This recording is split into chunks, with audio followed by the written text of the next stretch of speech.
अस्सलाम वालेकुम वरहमतुल्लाहि वबरकातुहू। शाबान इस्लामी साल का 8वां महीना है जो रजब के बाद और रमज़ानुल मुबारक से पहले आता है।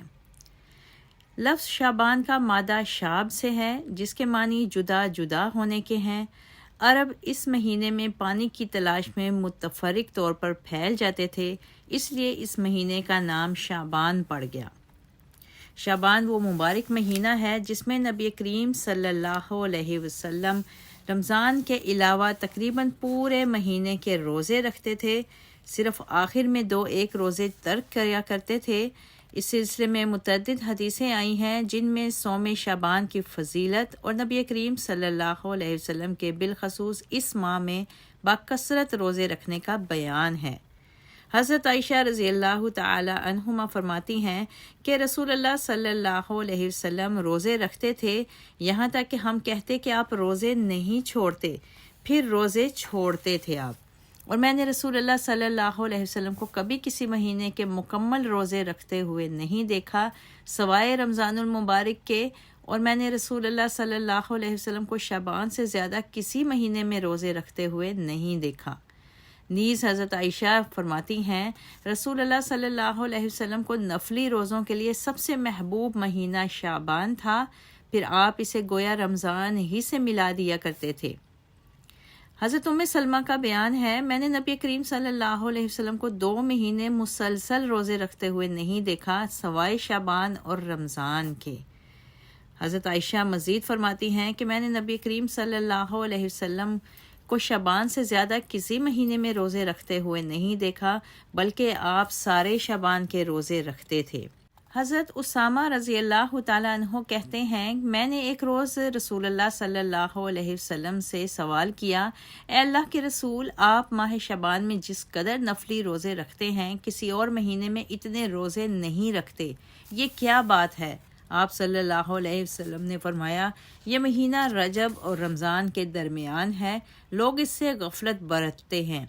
इस महीने में लोगों के अमल रब्बुल आलमीन के हजूर पेश किए जाते हैं, और मैं ये पसंद करता हूँ कि मेरे अमल जब अल्लाह की बारगाह में पेश हों तो इस वक्त मैं रोज़े से हूँ, इसलिए शबान में रोज़े कसरत से रखता हूँ।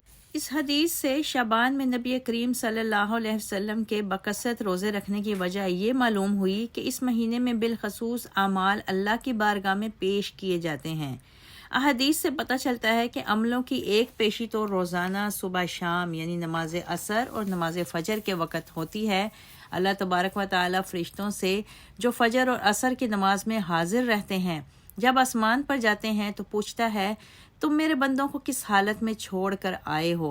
फरिश्ते कहते हैं, या अल्लाह, जब हम इन्हें छोड़ कर आ रहे थे तब भी वो नमाज में मशगूल थे, और जब हम इनके पास पहुँचे तब भी नमाज पढ़ रहे थे। दूसरी पेशी हफ्ते में 2 दिन की है, यानी हर पीर और जुमेरात को अल्लाह की बारगाह में अमाल पेश किए जाते हैं। रसूलुल्लाह सल्लल्लाहु अलैहि वसल्लम ने फरमाया, और तीसरी पेशी जो गोया सालाना पेशी है माह शाबान में होती है, जैसा कि मज़कूरा हदीस से भी हमें पता चला, जिसकी वजह से ही नबी करीम सल्लल्लाहु अलैहि वसल्लम इस माह में कसरत से रोज़े रखते थे। गुज़िश्ता तफसील से हमें ये तो वाज़ेह हो गया कि शाबान में नफली रोज़े कसरत से रखना नबी करीम सल्लल्लाहु अलैहि वसल्लम का मामूल था, ताहम आपने अपनी उम्मत के लोगों को निस्फ़ शाबान के बाद रोज़े रखने से मना फरमाया है। इस ममानियत से मकसूद ये है कि ताकत तवानाई बहाल रहे ताकि रमज़ान के फ़र्ज़ी रोज़े रखने में कोई दिक्कत पेश ना आए। इसी तरह आप सल्लल्लाहु अलैहि वसल्लम ने रमज़ान से 1-2 दिन पहले रोज़ा रखने से मना फरमाया है ताकि इस्तक़बाल रमज़ान के नाम पर लोग जश्न किसी कैफियत ना बना लें। आप सल्लल्लाहु अलैहि वसल्लम ने फरमाया, रमज़ान से 1-2 दिन पहले रोज़े मत रखो, मगर जो शख्स किसी दिन का रोज़ा रखता हो तो वो रख ले। यानी किसी का मामूल है कि वो हर पीर और जुमेरात को रोज़ा रखता है या सोम दाऊदी रखता है, तो ये रोज़े अगर रमज़ान से 2-3 दिन कबल वाक़या हों तो वो ये रोज़े रख सकता है, क्योंकि इससे मकसूद इस्तक़बाल रमज़ान नहीं है बल्कि रोज़मर्रा के मामूलात को पूरा करना है, इसलिए ये मुमानियत के हुक्म में नहीं आते। माह शाबान की 15वीं रात की मुतल्लिक मुतअद्दिद रिवायात आई हैं जिनमें इस रात की बाज़ फ़जीलतों का ज़िक्र है, लेकिन ये रिवायात एक आध रिवायत के अलावा सब ज़ईफ़ हैं।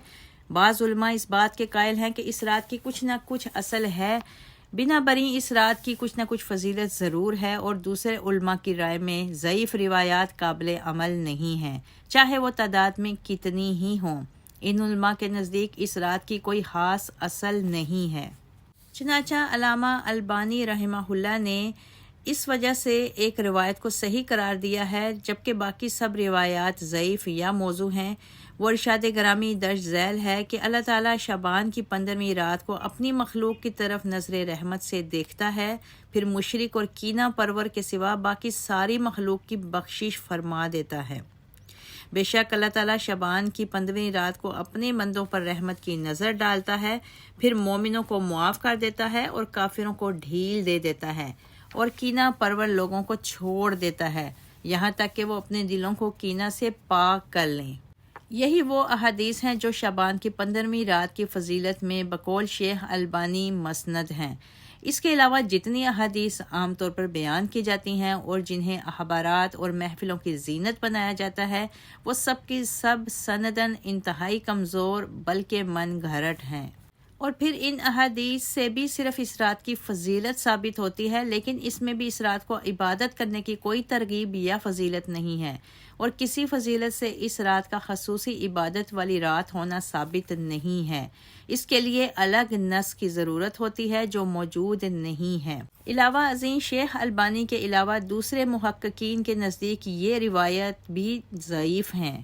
نہایت افسوس کی بات ہے کہ شعبان کی 15ویں رات کی جو فضیلت رسول اللہ صلی اللہ علیہ وسلم نے ان احادیث میں بیان کی کہ مشرک اور کینہ پرور کے علاوہ ہر مسلمان کی بخشش ہوتی ہے، چاہیے تو یہ تھا کہ اپنے آپ کو ان گناہوں سے بچایا جاتا، لیکن آج کا جاہل مسلمان الٹا اپنے آپ کو اس رات میں ان دونوں گناہوں میں ملوث کرتا ہے۔